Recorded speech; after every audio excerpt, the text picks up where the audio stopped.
तो मूवमेंट के लिए सबसे मेन जरूरत है आपकी बोन स्ट्रांग होनी चाहिए, बोन की डेंसिटी स्ट्रांग होनी चाहिए।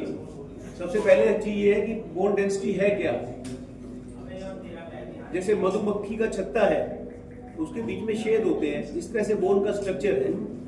जब वो छेद बड़े होने लगे तो उसको हम बोलते हैं ऑस्टियोपोरोसिस, मतलब बोन का लॉस होने लग रहा है।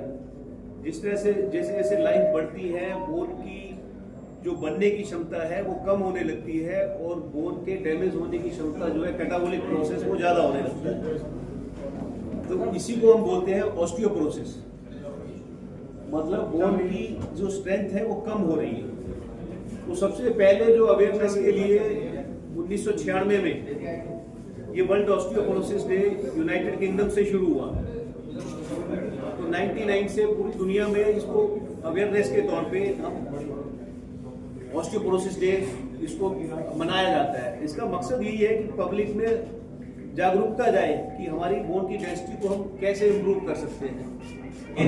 और देखिए वर्ल्ड आज कल 20 तारीख को वर्ल्ड ऑस्टियोपोरोसिस डे है कल, और पिछले 12 अक्टूबर को था वर्ल्ड ऑस्टियोआर्थराइटिस डे। ये प्रॉब्लम दोनों ही एज रिलेटेड चेंजेस हैं। तो आज का जो मकसद है हमारा, आपको पत्रकार बंधुओं को जो बुलाने का जो एम है, मकसद हमारा ये है कि हम एक पब्लिक में अवेयरनेस कैसे जगाएं, वो मैसेज कैसे जाए। ऐसा नहीं है कि आज हमने आपको इसलिए बुलाया कि हमने ये कुछ सर्जरी करी है बड़ी या कुछ बड़ा काम करा है, ऐसा कुछ नहीं है। हम अपनी सोसाइटी को जागरूक करना है, हमें पब्लिक में अवेयरनेस फैलानी है कि हम अपनी बोन्स का ध्यान कैसे रखें। हमें एक जो स्लोगन दिया गया है, love your bones and protect your future, हमें उस पर काम करना है। इसके लिए आपका डाइटरी हैबिट्स, आपकी रेगुलर एक्सरसाइज, आपका लाइफस्टाइल से रिलेटेड जो चेंजेस हैं वो क्या करने हैं, ये चीज़ें आपके माध्यम से ये हमारी जनता में जाए कि भैया हमें रेगुलर एक्सरसाइज करनी है, हमें अच्छी डाइट लेनी है, हमें वेट पे कंट्रोल रखना है।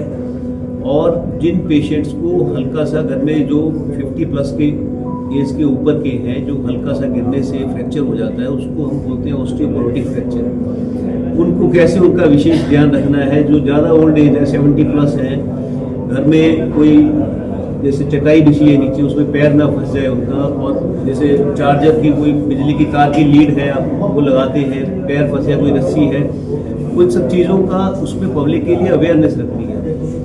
तो एक अच्छा lifestyle, regular exercise, healthy diet with rich calcium और vitamin D, high protein diet, और आपके लाइफस्टाइल में जो अगर अल्कोहल का कंजप्शन है वो कम करा जाए, स्मोकिंग कम करी जाए या ना करी जाए। ये सारी चीज़ें इसके अवेयरनेस के लिए आप लोगों को आपसे बात करने के लिए यहाँ बुलाया है, ताकि हमारी पब्लिक में और कोई हमारे पास तरीका नहीं है कि हम घर घर जाके बता सकते हैं।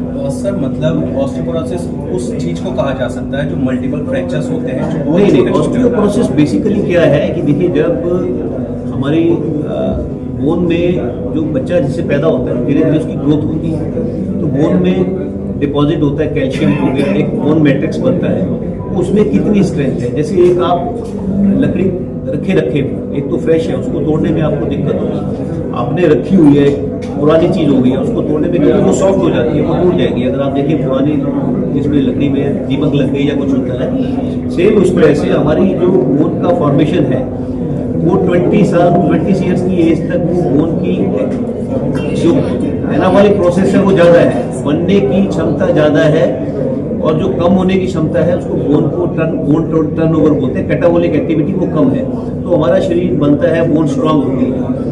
तो 20 से 40 साल की एज तक वो बराबर एक एक्टिविटी चलती रहती है, मतलब अगर जितनी बन रही है उतनी डैमेज हो रही है, तो चेंजेस नहीं आते हैं। 40 के बाद फिर चेंजेस आना शुरू होते हैं, जबकि हमारी कैटाबॉलिक एक्टिविटी है वो सरपास कर जाती है एनाबॉलिक एक्टिविटी, वो मतलब डैमेज होने की जो गति है, वो रेट है वो ज़्यादा होने लगती है बोन फॉर्मेशन के बजाय।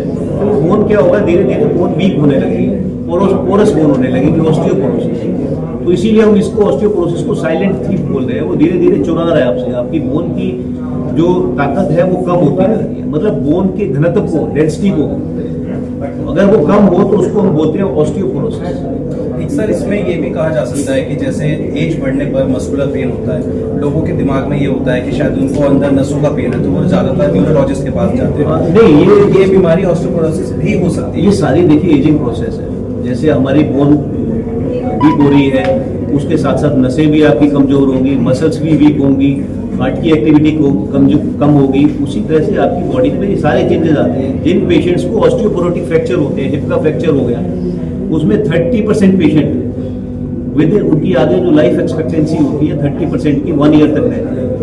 मतलब उसकी 30% पेशेंट्स की डेथ अगले 1 साल में हो जाती है। वजह यही है कि ये नॉट ओनली बोन्स, आपके सारे सिस्टम बॉडी के वीक हो रहे हैं। बेसिकली ये एजिंग प्रोसेस, कुछ चीजें होती है जिनको आप इम्प्रूव कर सकते हैं। जैसे अब मान लो घुटने खराब हो गए ओल्ड एज में, तो उसमें हम घुटने की कवरिंग को चेंज करके नी रिप्लेसमेंट कर देते हैं तो पेशेंट की एक्टिविटी बनी रहे। मकसद हमारा यहाँ पे यही है कि गति ही जीवन है, मूवमेंट नहीं है तो काम गड़बड़ है।